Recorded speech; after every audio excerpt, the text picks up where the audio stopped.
All right, guys. So before we get the podcast started, I just want to tell y'all something cool. So Mountain Dew has this thing right now called the Decision 2016, where you go to your store. For me, it'd be like a Harris Teeter, which is like down the street from me, or like a Walmart or some store like that sells Mountain Dew, and you either choose Pitch Black or Baja Blast.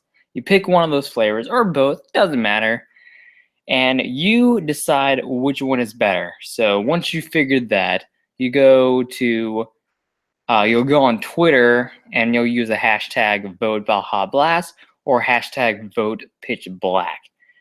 And then you go on MountainDew.com and the winning flavor ends up staying in stores. Now, me personally, I got the Pitch Black on principle because I'm goth, but I actually like the Baja Blast better. So I don't know which one is winning so far. I'll have to check that out. But whichever one you want to stay in store, might want to get that going. So now that we got that out of the way, let's start this podcast.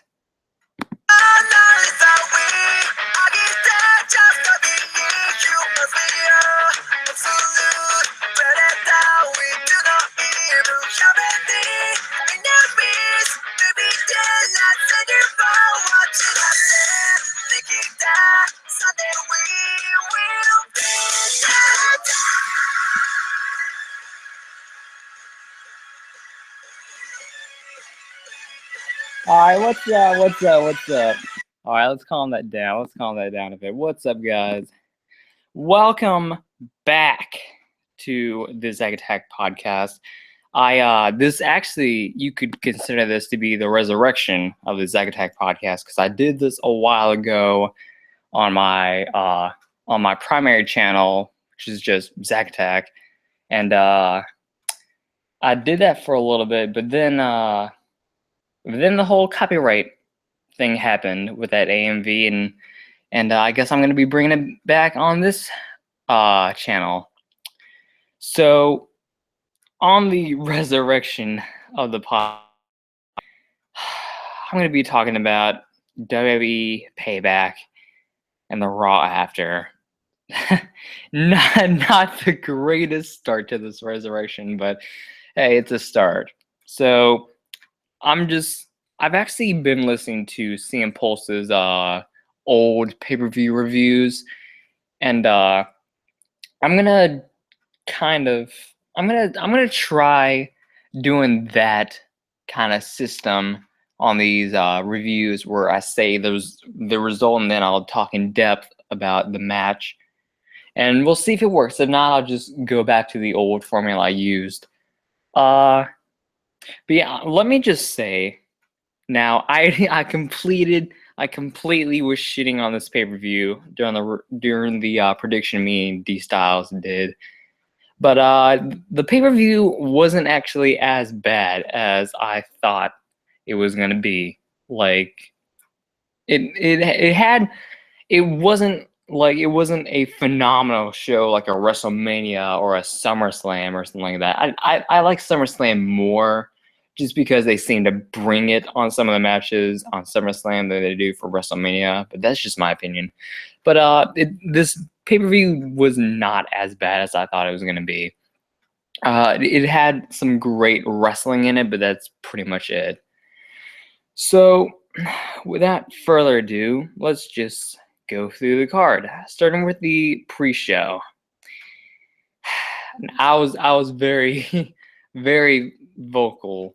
Wait, first of all, let me explain how I was even able to watch the pay-per-view, because as y'all remember, I said I wasn't gonna watch it because I didn't have the network. Shouts out to DailyMotion.com. Shouts out to them because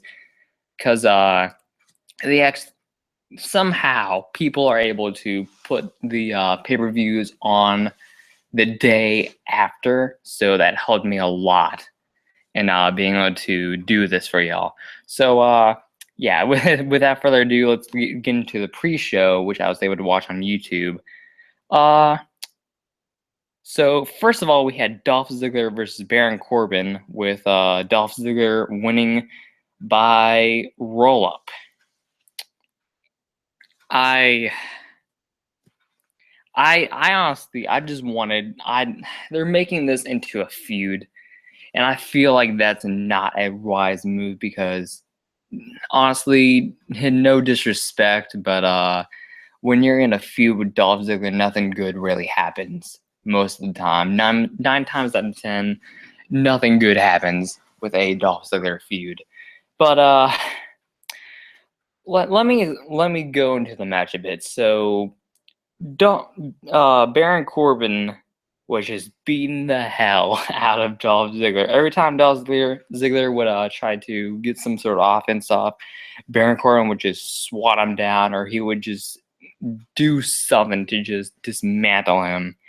So they're kind of they're attacking each other on the outside. Baron Corbin ends up throwing Dolph Ziggler back in the ring, and Baron Corbin's gimmick is he's in a feud with the crowd most of his matches, so he's just shit talking to the fans, and he's like posing, he's like getting overzealous on the outside, spending a lot of time on the outside. He comes back in, sets up for an end of days, and Dolph Ziggler ends up hitting him with a roll up and winning. Now, like I said, I really wanted Baron Corbin to just end of days Ziggler and just move on to like bigger and better things, but they're making this into a feud, so I really hope that Corbin ends up squashing this man at Extreme Rules or something. So yeah, we had that match, and then we had the Kalisto and Ryback match for the WWE United States Championship, and I guess this is gonna be the last time these two face each other because Ryback's talking about walking out, pulling the whole CM Punk thing. Just, fuck you, you hypocrite. Fuck you. But anyways, this speaking of Ryback, this man was trolling. This man was trolling because this pay-per-view was in Chicago.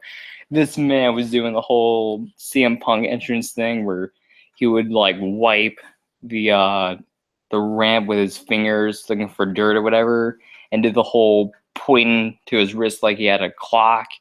And instead of it's clobbering time, he screamed it's feeding time. Ryback was out of control during the pay-per-view.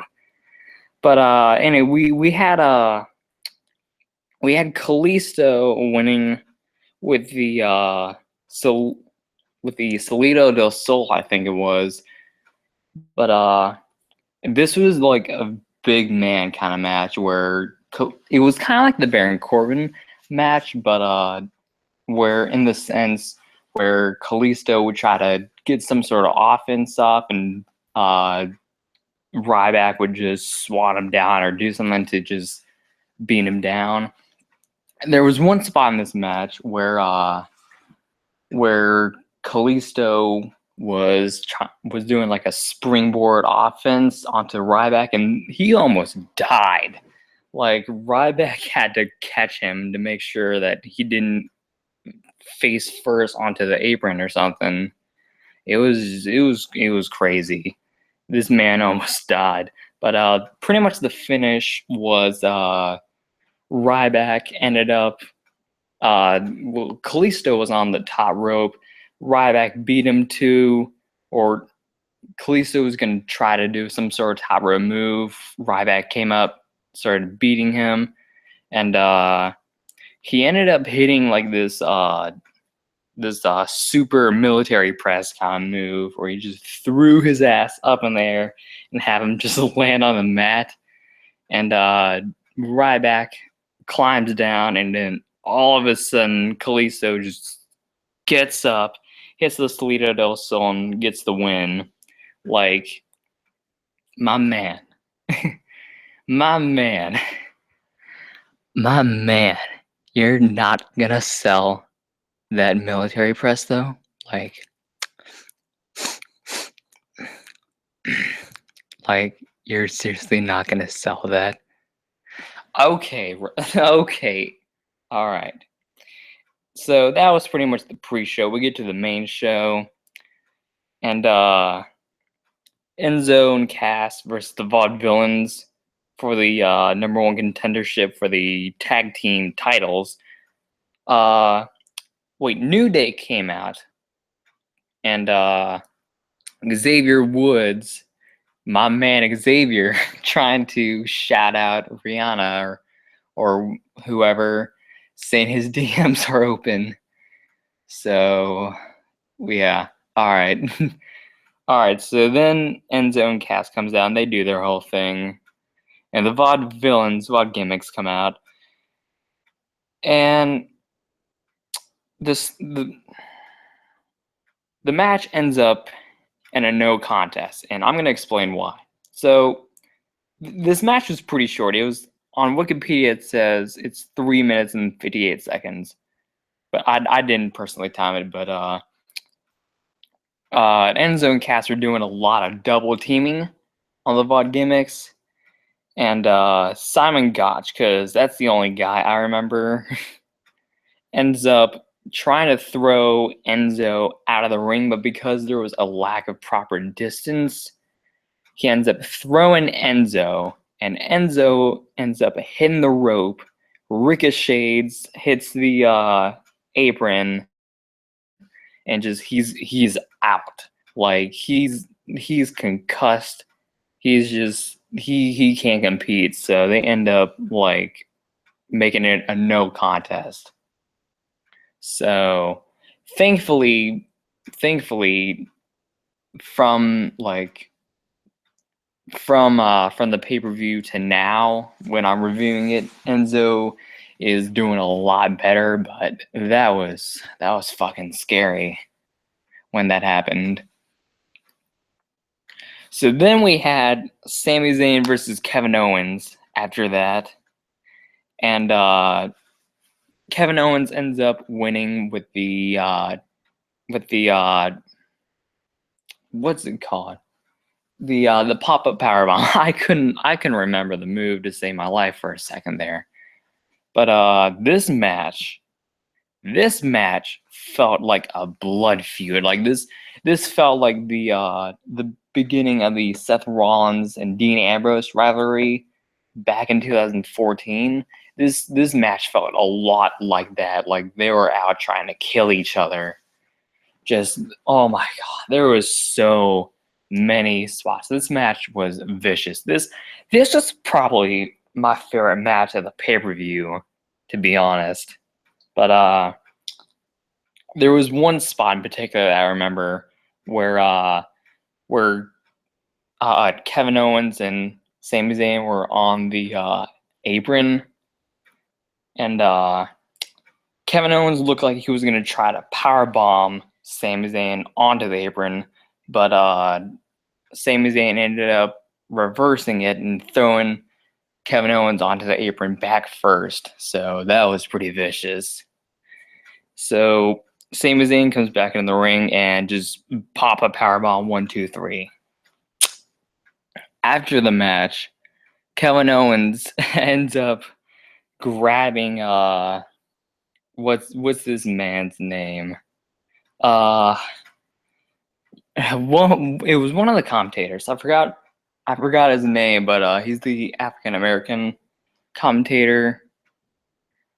But Saxton, that's right, Byron Saxton. I'm sorry, my man. I'm sorry, I forgot your name, but I finally remembered it.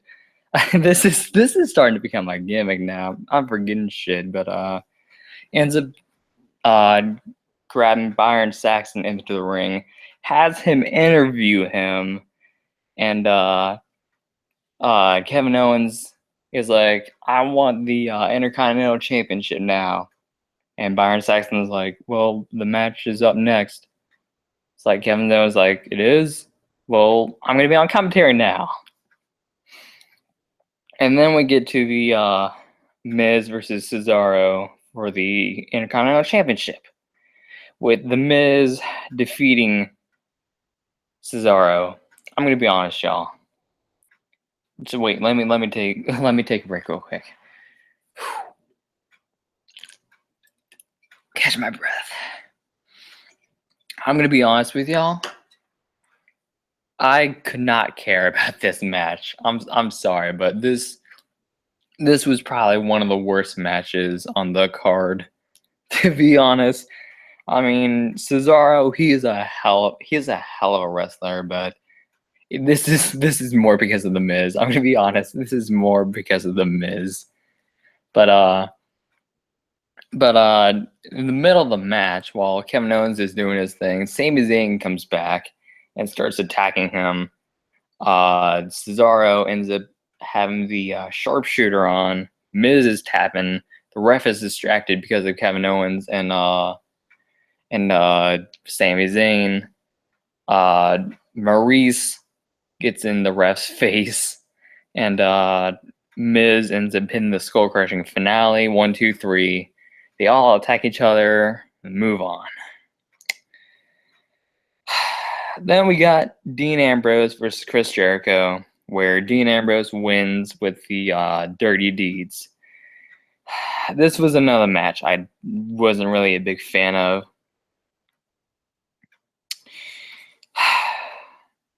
I don't even know what the WWE is doing with Dean Ambrose at this point, because this was a man who was in the main event picture at one point.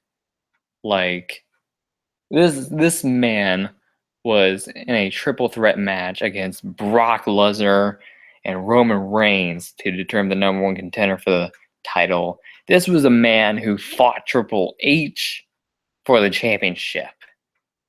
And now you got him facing Chris Jericho in a match that I couldn't care less for. Like, what are they doing?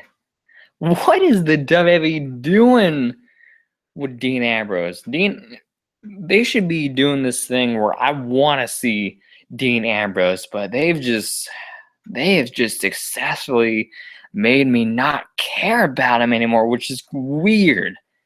It's so fucking weird how they're doing this, man. Just, I don't know. But, I couldn't care about this match to save my life, y'all. So, I'm just gonna move on. I'm just gonna move on. Oh, God.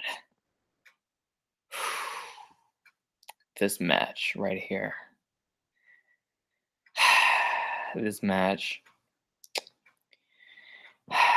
Natalya with Bret Hart versus Charlotte with Ric Flair for the WWE Women's Championship.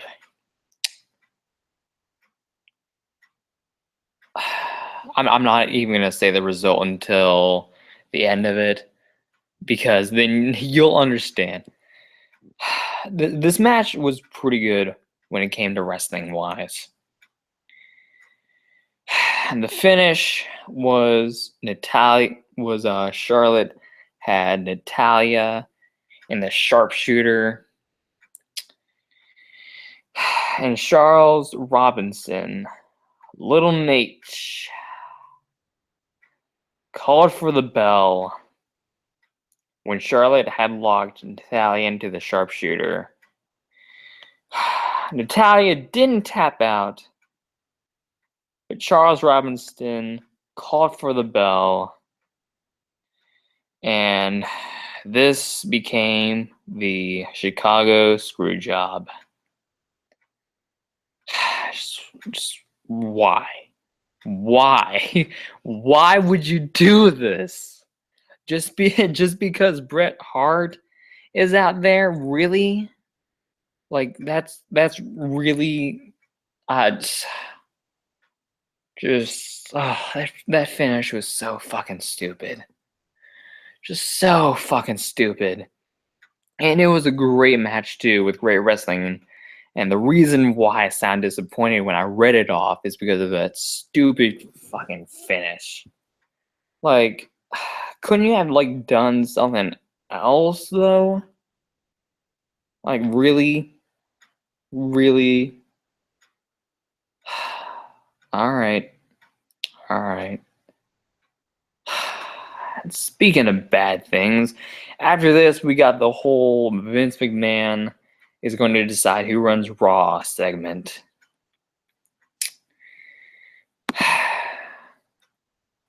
I will say though, Vince McMahon worked the hell out of that crowd. He worked the hell out of that crowd. But yeah, cause Chicago was they were chanting CM Punk, and Vince was like, "Well, how long you guys gonna keep this up? You done? Okay." just, just Vince McMahon. But so what happened? This, like, first of all, this segment went too damn long to be. That's the first thing. And then when I reveal what they did, it's just gonna it's y'all understand why I got so pissed during this. So so Vince McMahon has Stephanie and Shane come out so that they can defend their case. And while they're doing this, I'm expecting this to happen.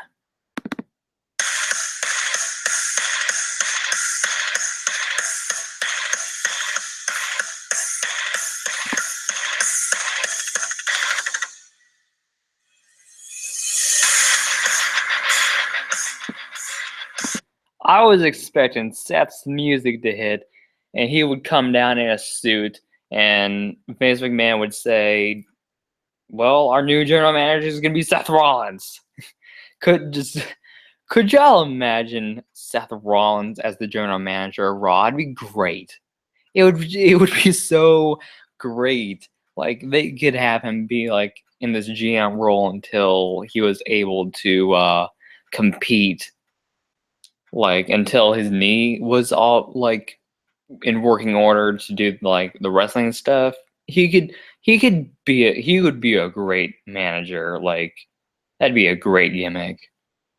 Like, you could replace that stupid freaking intro music that Raw has now, and he'd just have like some like mosh pit sort of song to begin Raw. Because I'm sorry, y'all, but that "Tonight Is the Night" song I fucking hate.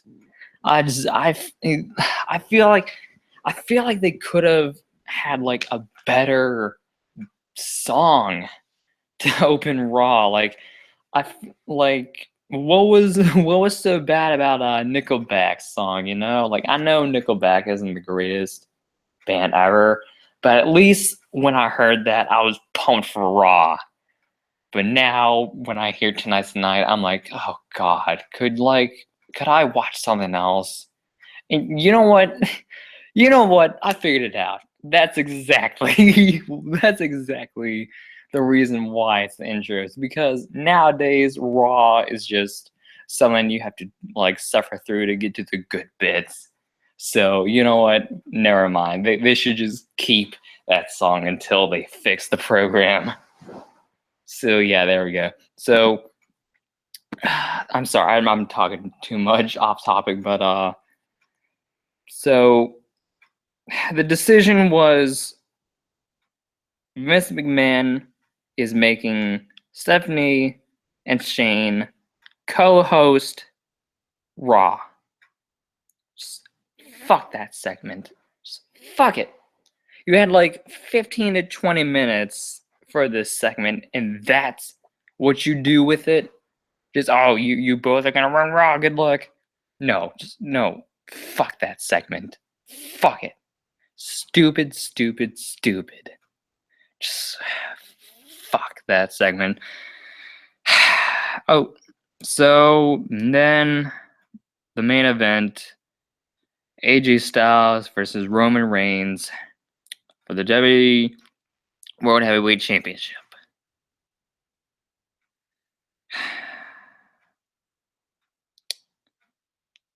AJ Styles ends up hitting Roman Reigns with the Styles Smash. Because no, I'm not putting that other name over. That name is fucking stupid. Oh, the phenomenal forearm. No, fuck that shit. Fuck it. It's the Style Smash. So AJ hits the Style Smash on Roman Reigns through the table. AJ Styles forgets to get Roman Reigns back in the ring, and he wins by countout, but doesn't win the championship. Shane McMahon comes out. That's how things ended in the old era, but this is the new era. So we're gonna have this match restarted with no countouts. AJ Styles goes for a top rope move, Superman punch in the dick. AJ wins by disqualification. Stephanie McMahon comes out. Oh, my brother always forgets something, so this is gonna be a no disqualification match. Gallows Anderson comes out. Usos come out. AJ goes for the Style Smash. Or no, he hits the Style Smash. Roman Reigns puts his foot on the ropes for the rope break, which wait. That's funny. That's funny. I thought there was no rope break in a no disqualification match. Huh. I guess I was wrong about that. I guess there is rope breaks in a no disqualification match. Huh. Because I thought over the years that's how it worked. But nope, never mind. This is a Roman Reigns match, so nobody fucking cares. So yeah, what I'm saying is AJ got fucking screwed, but AJ ends up getting hit with a spear. 1, 2, 3. Roman Reigns wins. Backstage segment. They're gonna have the rematch. A Extreme Rules match at Extreme Rules. And that was the pay-per-view.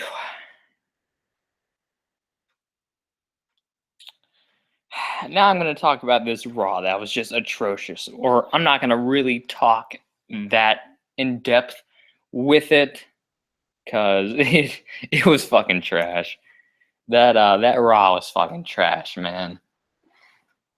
So the bright spots to this Raw was Becky Lynch, my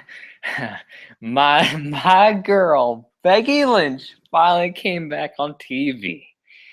Damn, I missed her. I sent her a tweet last night asking her to marry me, and so far she hasn't responded, but whew, wow, Becky.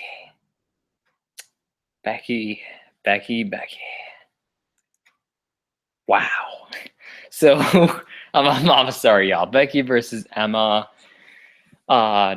Emma's in the ropes, so the ref has to get Becky off of her. Thumb to the eye, and Emma ends up hitting. What was it that she hit? It was like some sort of pile driver or whatever. But she ends up hitting that move, and she ends up with the win. Then we get Charlotte and Ric Flair. And Little Nate comes out. Says that fuck it, doesn't matter what he says. He's obviously being used by the Flairs.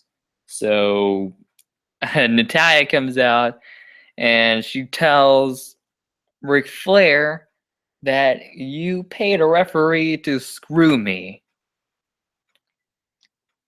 That was her exact words. You paid a referee to screw me.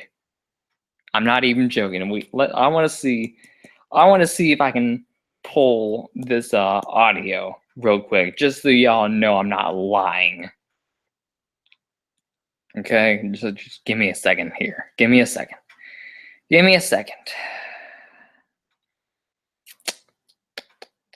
Okay.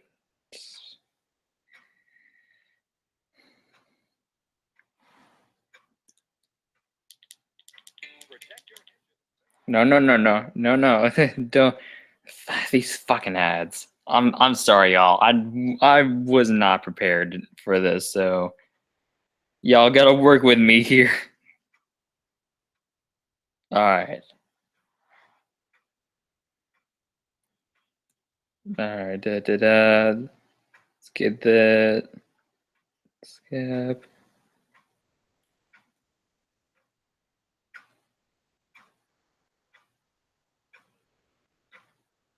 No, okay. Refs. Charles Robinson. This is not about you, Charlotte. This is about you, Rick. Okay. Every single person here and around the world knows the truth.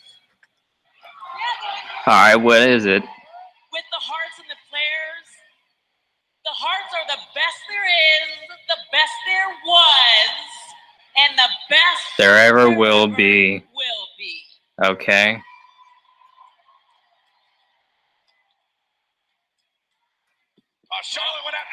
Okay, they edited it out. All right, well, she actually did say it, so wait a minute.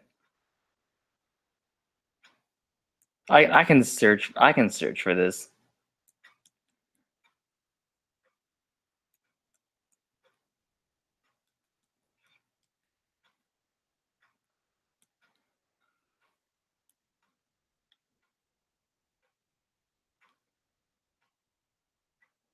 All right, well, you know what? Fuck it. It's not important. So they end up brawling, and wait, no. Charlotte ends up getting out of the ring, so Talia's like, "Hey, I'm going to put a sharpshooter on Ric Flair," and Ric Flair sold the hell out of it, like he always does.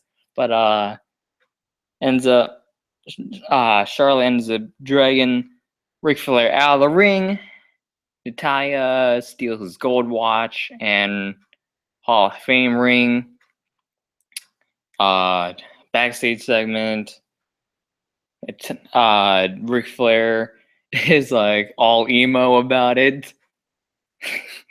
And Stephanie says that at Extreme Rules, Ric Flair is banned. And she wants a woo. And then we get to the Battle Royal for the United States Championship. And you know how WWE has been playing all those advertisements with Titus and Neil in them? Like the that Orlando Studios commercial, and the Finish It with Natalya, and the one they played that night with Dolph Ziggler. Yeah, you remember all those commercials? Yeah, those were promos for his return, because he came out for the Battle Royal, and I was marking out, man. My man Titus and Neil came back after that suspension. And then my man Baron Corbin came out, and I was all torn. I was like, oh man, who do I cheer for now? Because I got my man Titus O'Neil, but I also got my man BC. BC got eliminated first, though, because Dolph Ziggler. So Baron Corbin's like, hey, fuck that. I'm just going to drag you under the rope, throw you around like a rag doll, and throw you back in so someone can eliminate you. So, like I said, Baron Corbin just needs to squash this man at Extreme Rules and just get it over with. But then my man Titus O'Neil got eliminated. So I was like, okay. So then it came down to Rusev and Zack Ryder, and the boy Zack Ryder won. No, I'm joking. No. I'm joking. Rusev won. So wait, when is Memorial Day? When is Memorial Day? Let me see this real quick. Boo boo boo doo doo. It's like the 30th of May 30th. So okay, it's all right. I was gonna say whoever won at Extreme Rules, John Cena was gonna come out and restart the match and win the title that way. But I guess that's gonna be at the next pay-per-view after Extreme Rules. So yeah, Rusev versus Kalisto for the title. Honestly, I would rather have Kalisto win. That way John Cena can beat Kalisto. Because John Cena's already done enough damage to Rusev. And Rusev is just slowly starting to get back to the position he used to be when it comes to, like, the higher-ups in the card. Like, I know he was a part of that League of Losers gimmick.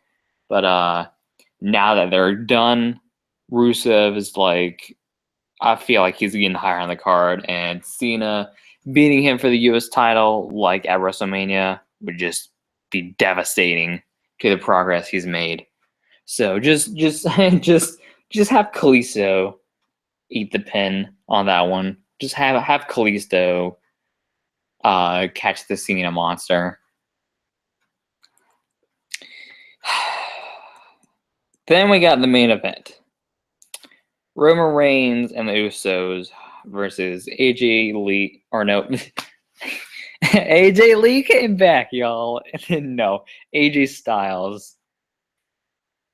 And Luke Gallows and Anderson. Whatever. Carl Anderson. Okay. That's my gimmick. Alright. So Anderson and Gallows ended up killing Roman Reigns on the outside so that AJ Styles could pin one of the Usos. So then the Bullet Club, because that's what I'm going to call them, because calling them by their last names is just going to be too exhausting.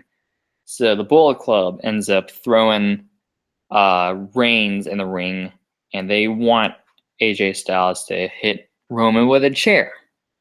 And he's like, I'm not down with that. So then the Usos come in, super kick. They super kicked the Bullet Club out of the ring. AJ Styles ends up hitting them with a chair out of the ring. All of a sudden, Roman Reigns wakes up and sees this, and he ends up attacking AJ Styles and powerbombs him through the table, and that ends the night. So I'm just gonna say this. That was not a heel turn. It was not a heel turn. So all these fucking YouTube videos I see with their thumbnail titles saying Reigns heel turn, just stop. Just stop. That's clickbaiting, and that's not what happened. Because Roman Reigns has always been about, you fuck with my family, I'll fuck you thing. AJ Styles hit the Usos with a chair, he attacked him. That's him backing up his family. That's not a heel turn. A heel turn would have been Roman Reigns attacking the Usos instead. That's a heel turn right there. Or, let's see.